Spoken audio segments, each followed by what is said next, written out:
I'm Donna, 28, female. I live in a quiet suburban town in a small apartment I worked hard to afford. As an administrative director for a mid-sized healthcare facility, my life is about order, systems, and making sure things run smoothly.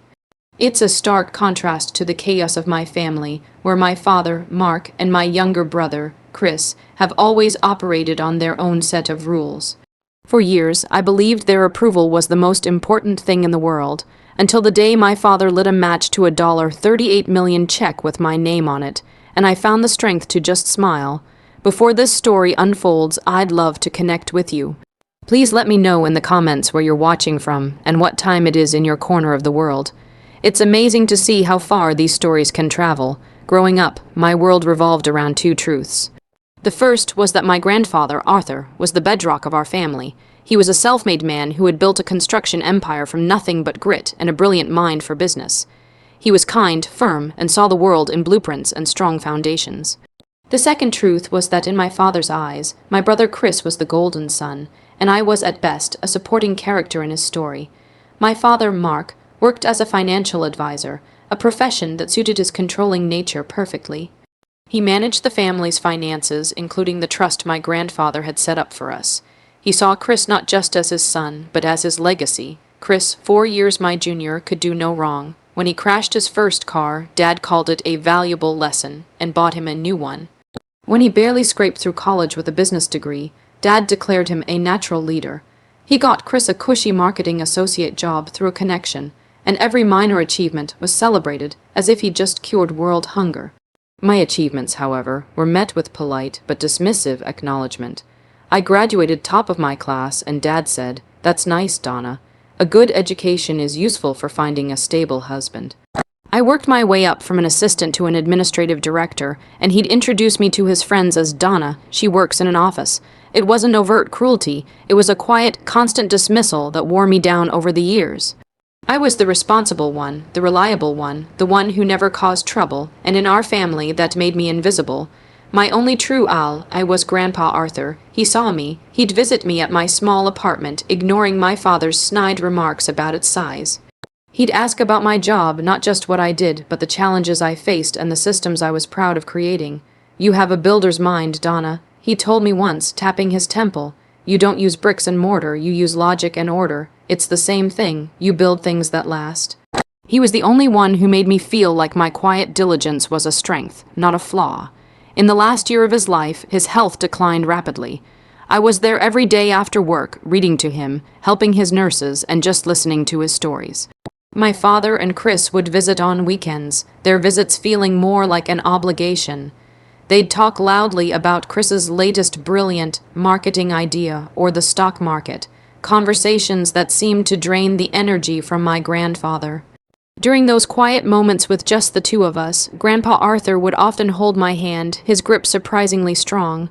"Never let them make you feel small, Donna," he'd whisper. "A strong foundation can withstand any storm."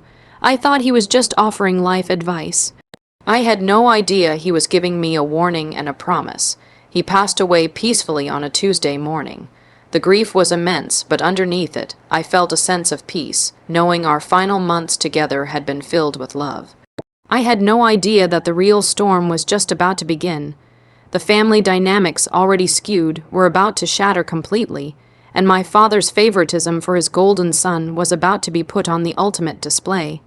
A week after the funeral, we all gathered in the formal mahogany, paneled conference room of Mr. Evans, my grandfather's lifelong estate lawyer.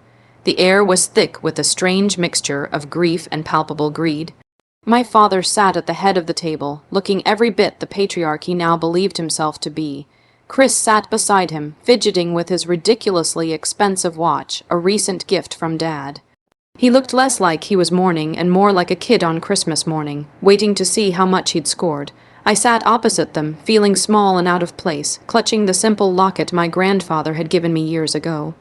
Mr. Evans, a kind man with weary eyes, cleared his throat and began. He spoke of my grandfather's wishes, his love for his family, and his pride in the company he had built. My father nodded solemnly, as if he were the sole heir to this noble sentiment.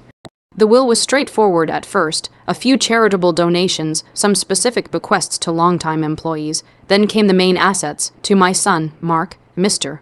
Evans Reed. I leave the sum of $5 million and my classic car collection, with the hope that he learns to enjoy the fruits of labor rather than just the numbers on a page. Dad's chest puffed out. He gave Chris a triumphant smirk. $5 million was a huge sum, more than enough to cement his comfortable retirement. To my grandson, Christopher, Mr. Evans continued, I also leave the sum of $5 million to be placed in a trust managed by his father, Mark, until his 30th birthday. This should be enough to fund any of his entrepreneurial ventures.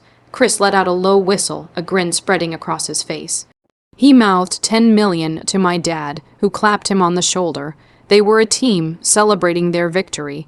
I felt a familiar pang of invisibility. I expected a small, token amount, enough to be polite, but not enough to matter in their world. Mr. Evans then picked up a separate, thicker envelope. And now, he said, his voice changing slightly, we come to Arthur's granddaughter, Donna. He looked directly at me, a flicker of something unreadable in his eyes. My grandfather built his company on the principle of rewarding not potential, but proven hard work and integrity. He saw these qualities in his granddaughter. Therefore, the controlling shares of Arthur Sterling Construction, valued at approximately $38 million, are to be transferred into a cashier's check made out to Donna. The room went silent. I could hear the hum of the air conditioning. I stared at Mr. Evans, my mind unable to process the words, 38 million. Controlling shares, it didn't seem real. My father's face went from smug satisfaction to a mask of pure, unadulterated rage. His skin turned a blotchy red. What? That's impossible. There must be a mistake. Chris was just as stunned. 38 million, for her. She works in an office. He stammered, as if that explained everything. Mr. Evans calmly slid the crisp cashier's check across the table towards me. My name was printed on it in bold, clear letters, followed by a number with so many zeros it made me dizzy. There is no mistake, Mark, Mr. Evans said firmly. Arthur was very clear and of sound mind when he made these arrangements. My father stood up so fast his chair scraped loudly against the polished floor. He snatched the check from the table before I could even touch it. His hands were shaking. No, I won't allow this. This is an insult to me, to the family, he roared. She has no idea what to do with this kind of money or power. She'll run the company into the ground. My father must have been seen. Before Mr. Evans or I could react, Dad pulled a lighter from his pocket. My heart stopped. Dad, no. I gasped. He flicked it on, the small flame dancing in the dim light of the room. He held the corner of the check to the fire. This is a mistake. He hissed, his eyes wild. And I'm correcting it. This wealth stays with those who know how to manage it. The paper caught fire, curling into black ash. He held it until the flames licked his fingertips, then dropped the smoldering remains into a glass water pitcher on the table, where it dissolved into a gray, smoky cloud. He looked at me, his expression one of cold, righteous fury. There, it's gone, you get nothing. Chris looked on with a mixture of shock and glee. The room was silent except for the sound of my father's heavy breathing. He expected me to scream, to cry, to fall apart. But as I looked at the ashes of my inheritance, a strange sense of calm washed over me. I thought of my grandfather's words, a strong foundation can withstand any storm. And in that moment, seeing the true, ugly nature of my father's greed, I felt something inside me solidify. So I just looked him in the eye and I smiled. The smile wasn't one of happiness or amusement. It was a smile of pure, startling clarity. For the first time in my 28 years, the desperate need for my father's approval vanished, burned away with the check. In its place was a cold, quiet certainty. He hadn't just burned a piece of paper. He had burned the last bridge between us. He had shown me, in the most dramatic way possible, that he would rather see $38 million turn to ash than see me succeed beyond his control. My father took my smile as a sign of shock or hysteria. See, she's lost it. He said to Mr. Evans, gesturing at me dismissively, it's for the best. We'll handle the company, Chris and I. Mr. Evans, for his part, looked pale but composed. He slowly gathered his papers, his gaze fixed on my father with an expression of profound disappointment. Mark, what you have just done is not only morally reprehensible, but it is also a crime. Destruction of a legal financial instrument is a serious offense. It was a mistake, Dad shot back. A clerical error that I rectified. Who's going to challenge me? Her? He scoffed, looking at me as if I were a bug. She doesn't have the spine. I didn't say a word. I simply stood up, my movements calm and deliberate. I looked at the floating black particles in the water pitcher, the physical representation of what my father thought of me. Nothing. I met his gaze, my smile gone, replaced by an expression so empty of the emotion he expected that it seemed to scare him more than tears would have. Then I turned and walked out of the room without looking back. The days that followed were a blur of numb efficiency. I went to work, organized schedules, managed my department, and came home to my quiet apartment. My father and Chris must have assumed I had accepted my defeat. They called a few times, leaving messages that were a disgusting mix of false pity and stern lecture. "Donna, we know this is a shock." My father's voice said in one message, "But it's time to be an adult about this. Grandpa was unwell. We'll make sure you're taken care of course. We've set aside a small allowance for you." An allowance. The sheer audacity of it was almost laughable. They saw me as a child to be managed, a problem to be handled with pocket money. They had no idea who I was, or what my grandfather had truly seen in me. They thought that by destroying the check, they had destroyed my inheritance. They didn't understand that the money was never the real legacy.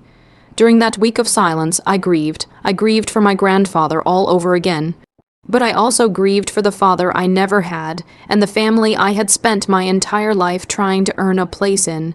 The illusion was shattered. There was no earning my way in. My only value to them was in being small, quiet, and obedient. The moment Grandpa Arthur tried to give me power and independence, they had literally set it on fire. I let them think they had won. I let them believe I was broken and defeated. Let them get comfortable in their perceived victory. Let them start making their plans for the company, for the money they were so sure was now theirs by default. While they were celebrating, I was remembering. I was piecing together my final conversations with Grandpa. The odd phrases, the knowing looks, the repeated advice. Always read the blueprint, Donna. The devil is in the details. Sometimes you have to tear down an old structure to build a better one. He wasn't just talking about construction. He was giving me instructions. He was a meticulous planner, a man who built skyscrapers. He would never have left his life's work vulnerable to something as simple as a single piece of paper and a lighter. He knew my father better than anyone. He must have known this would happen. He must have planned for it. The inheritance wasn't blank. I just hadn't found the real blueprint yet. A week after the will reading, a small, unexpected package arrived at my apartment. It was sent via a courier service I didn't recognize and required my signature. The return address was simply A.S. Holdings, a company I didn't know. Inside the padded envelope was a small, ornate, old-fashioned key and a single heavyweight card. The key was brass with a complex flower-like head. It was the kind of key you see in movies for a secret garden or a hidden chest. On the card, in my grandfather's familiar, strong handwriting, was a short message. It wasn't a letter, but a riddle. "My dearest Donna, a foundation is more than what you see. The strongest parts are buried deep. Where my first dollar became my first brick, you will find the real lock. Don't trust the paper, trust the plan. Love always, Grandpa Arthur."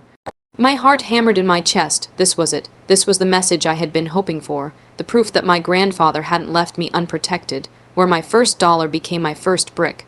I knew the story by heart. He loved telling it. When he was just starting out, he won his first small construction bid. With the advance payment, he didn't buy a new truck or fancy tools. He walked down to the local bank, a small, independent institution called Merchants Trust, and rented his first safe deposit box. He said he wanted to build his business on the secure foundation of a bank vault, not a shoebox under his bed. That's where he kept his first contract, his business license, the first bricks of his empire. Merchants Trust had been bought out by a larger national bank years ago, but the original downtown branch, a beautiful old building, was still there. The next morning, I took the day off work and went to the bank. My hands were clammy as I approached the vault manager. I explained that I had a key to a safe deposit box that belonged to my late grandfather, Arthur Sterling. The manager, a stern-looking woman, examined the key. "This is one of our legacy boxes," she said, her expression softening slightly. "We don't see many of these keys anymore. Box 113. She led me into the vault. The air was cool and still. My footsteps echoed on the marble floor. She unlocked the box with her master key and mine, then slid out a long, heavy metal container and handed it to me. She gestured to a private viewing room. "Take as much time as you need." I closed the door behind me, my hands trembling as I lifted the lid. Inside, there was no cash, no jewelry, no gold bars. There was just a single, thick leather, bound ledger and a sealed manila envelope with my name on it. I opened the envelope first. Inside was a letter from my grandfather, written on his personal stationery. Donna, if you are reading this, it means your father has behaved exactly as I predicted he would. I am sorry you had to witness his true nature so brutally, but it was necessary for you to see it, and for others to witness it as well. That check was a decoy, a piece of theater. Your father... Greed was always his greatest weakness, and I have used it to protect you. The man who built an empire on solid ground would never rest it on a flimsy piece of paper. The real inheritance, the true transfer of power, is not in a check that can be burned, but in a structure that cannot be torn down. Mr. Evans knows what to do. The performance is over. It is time for the final act. The ledger in this box contains the true ownership certificates for the controlling shares of the company, legally transferred to a trust in your name 6 months ago. The transfer is ironclad, notarized, and filed with the state. You have been the majority owner of Sterling Construction for half a year. You just didn't know it. The will reading was a test for your father, which he failed spectacularly, and a test of your strength, which I know you have passed. Now go see Mr. Evans, show him the key. He has the final blueprint. All my love, Arthur. I read the letter 3 times, tears blurring the words. He hadn't just left me his company. He had left me a plan, a perfectly executed strategy that had used my father's own predictable greed against him. The burned check wasn't a tragedy. It was a masterstroke. He had engineered a situation where my father would publicly and irrevocably disqualify himself, showing his true colors to the one person who mattered, the executor of the estate. The key wasn't just to this box, it was the key to my entire future. Clutching the ledger to my chest, I walked out of that bank, no longer the invisible daughter, but the silent, rightful owner of an empire. I walked into Mr. Evans's office the next day. The receptionist showed me in immediately, a look of deep respect on her face. Mr. Evans was standing by the window, but he turned as I entered. When he saw the old brass key in my hand, a slow, genuine smile spread across his face for the first time since I'd met him. "Ah," he said, his voice warm, "Box 113.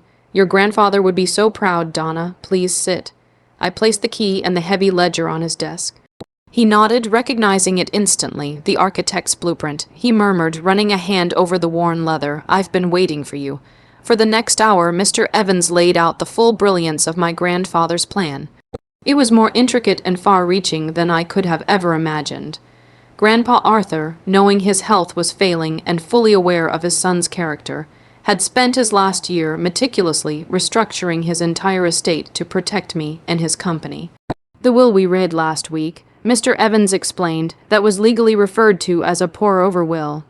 It was designed to catch any residual assets, but all the major assets, specifically the controlling shares of the company, were moved out of his personal estate 6 months ago. He opened the ledger, pointing to a page with complex diagrams and signatures. He created an irrevocable trust, the Sterling Legacy Trust, and made you the sole beneficiary and, upon his passing, the sole trustee. The moment he signed these papers, you became the legal, albeit silent, majority shareholder. The company has been yours this whole time. The $38 million check, he confirmed, was pure theater. It represented the value of the shares, but it was a non-negotiable instrument. Its only purpose was to act as bait. Your grandfather's instructions to me were very specific, Mr. Evans said, leaning forward. He wrote, "Mark will not be able to resist. He will see the check as a physical object he can control or destroy, not understanding the power has already shifted. Let him play his part. His actions will be his undoing." By burning that check in front of me, the executor of his will, your father, created an official, witnessed record of his intent to subvert your grandfather's wishes and defraud you of your inheritance. It was a confession, and my mind reeled. My grandfather had orchestrated the entire scene. He had predicted every move my father would make, but there was more. "There is a final clause in the trust documents," Mr. Evans said, turning a page. "It was to be enacted only if your father attempted to interfere with the will. It's what your grandfather called the foundation clause." He explained the clause. My father and my brother Chris were both beneficiaries of their own separate, smaller trusts, which paid them generous monthly stipends from the profits of the company. These trusts were the source of their comfortable lifestyles. However, the foundation clause stated that if either of them took any action deemed intentionally detrimental to the company or to the primary heir, Their trusts would be immediately dissolved, and the funds would be reabsorbed into the main Sterling Legacy Trust. By burning the check, my father had triggered the clause. So what does this mean? I asked, my voice barely a whisper. It means, Mr. Evans said, a grim satisfaction in his tone, that your father and brother have not only failed to steal your inheritance, but they have also forfeited their own. As the new trustee, you now have complete control. You can choose to enforce the clause or not. You control their allowance now. The sheer genius of it left me breathless. My grandfather hadn't just given me a shield, he had given me a sword, he had given me all the power. My father, who had spent his life managing money and controlling people, had been out, maneuvered by a plan he couldn't even see. He thought he was playing checkers, while my grandfather had been playing chess from beyond the grave. What do I do now? I asked, looking at the lawyer who had been my grandfather's loyal friend. Now, Mr. Evans said, closing the ledger, we call a final meeting. We present them with the blueprint, and you, Donna, decide how the next chapter is built. We convened one last time in Mr. Evans's conference room. The atmosphere was completely different. This time I wasn't the grieving, invisible daughter. I was the one who had called the meeting. I sat at the head of the table, in the seat my father had occupied before. Mr. Evans sat to my right, the leather ledger placed squarely in front of him. My father and Chris walked in, their arrogance having returned tenfold. They clearly thought I had crawled back to beg for scraps, for the allowance they had offered. Donna, my father began, his tone patronizing, I'm glad you've come to your senses. We can discuss a reasonable monthly sum for you. Let's not make this difficult. Chris smirked, leaning back in his chair. Yeah, Donna, don't worry, we'll take good care of the company. You wouldn't know where to even start. I let the silence hang in the air for a moment before nodding to Mr. Evans. Mr. Evans, if you would. Mark, Christopher. Mr. Evans said, his voice ringing with authority, you are here today to be informed of the true and final dispositions of the estate of Arthur Sterling. What occurred here last week was, at Arthur's arrangement, a preliminary hearing, a test. He opened the ledger, revealing the notarized trust documents and the share certificates in my name. He explained everything, his words calm, precise, and devastating. He detailed the creation of the Sterling Legacy Trust 6 months prior. He explained that I had been the majority shareholder all along. He explained that the will reading was a formality and the check was a decoy. As he spoke, the color drained from my father's face. His smug confidence melted away, replaced by disbelief, then confusion, and finally a dawning, horrified understanding. Chris just stared, his mouth hanging open, looking back and forth between the documents and my face as if trying to solve a math problem that was far beyond his comprehension. This is absurd. My father finally sputtered, slamming his hand on the table. You can't do this. This is illegal. I'll sue. On what grounds, Mark? Mr. Evans asked calmly. That your father legally transferred his assets into a trust for his granddaughter. It is ironclad. We have financial statements, state filings, and a half-dozen witnesses to his sound state of mind. The only illegal act committed in this room was when you willfully destroyed what you believed to be a $38 million financial instrument in front of the estate's executor. An act, I might add, that we have on security camera. He gestured to a small, dark dome in the corner of the ceiling I had never noticed before. My father's jaw dropped, and that act, Mr. Evans continued, his voice like ice, brings us to the final matter, the foundation clause. He read the clause aloud, the part about any action intentionally detrimental. To me, the primary error, resulting in the immediate dissolution of their own trusts. The silence that followed was absolute. The reality of what they had lost, of what their own greed had cost them, finally crashed down upon them. Chris was the first to break. Dad, what does that mean, our money? Is it gone? He whimpered, his face pale with panic. My father ignored him. He stared at me, his eyes filled with a terrifying mix of hatred and desperation. Donna, you wouldn't. I'm your father. He's your brother. It's family. The word family, coming from his lips, was so hollow it was almost funny. He had never treated me like family, only like an inconvenient, underperforming asset. I looked him dead in the eye. You had a choice, I said, my voice steady and clear. You could have been happy for me. You could have respected Grandpa's wishes, but you chose to see my success as your loss. You chose to try and destroy my future because you couldn't control it. That isn't family. That's tyranny. I stood up. Mr. Evans, please enforce the foundation clause, effective immediately. All funds are to be returned to the Sterling Legacy Trust under my sole management. No, my father screamed, rising from his chair. You ungrateful little, I think this meeting is over, Mr. Evans said, standing as well, a silent signal to the security guard who had appeared at the door. Mark, Christopher, I suggest you leave. Defeated, they had no choice. As my father walked past me, he shot me a look of pure venom. You'll regret this, he snarled. No, I replied without an ounce of doubt in my voice. I'm just getting started.